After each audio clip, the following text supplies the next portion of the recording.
All right. So for the advisor who's listening to this, thinking about their book and thinking, well, should I have a conversation with Wes and Alpha Architect? They're going to put together a spreadsheet before they even call you.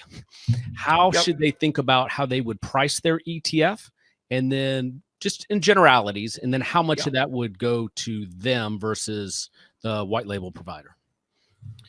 Yeah, I mean, so that's a super complicated question, obviously, but usually you want to price your ETF where it's marketable, obviously. Like, depending on what you're doing, you want to make sure that the price you're charging, you have a value proposition, right? So, if you have a closet index S&P 500 fund, you probably don't want to charge 1% for that.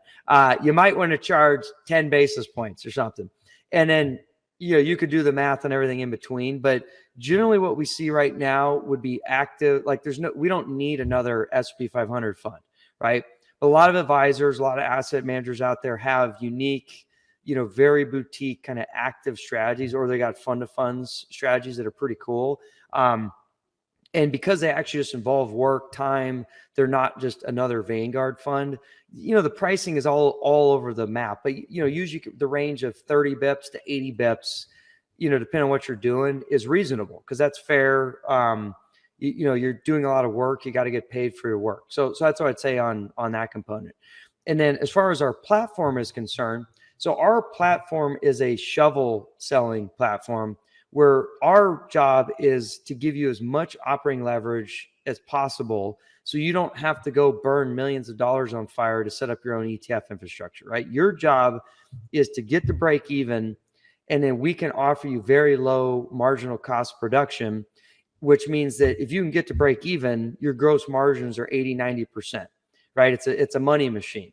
And that's what we're trying to do is like, how do we get that break even cost as low as possible and then keep our ongoing cost production as little as possible? So if you scale, you make a lot of money. We want our operators to want to get rich and gold mine, right? We'll sell you an awesome shovel, and we would love for you to continue to be able to pay for this shovel for the next 30 years. But we don't make a ton of money in the white label business, right? It's a shovel. It's a service business. So it's great because we have enough operators, we have enough scale to make it work, but we're not getting rich doing this. The gold miners get rich, and they should get rich. Those who launch ETFs, who take that risk, who put the effort in developing IP, doing the marketing, doing distribution.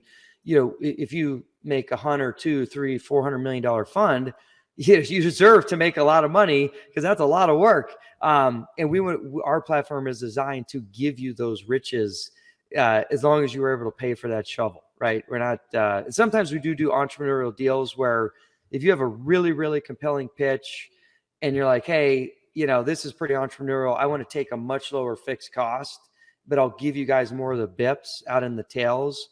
We will entertain that in very, very unique circumstances, but that's not the intent of our platform. Our intent is to be a shovel salesman and let you get rich on our platform, essentially.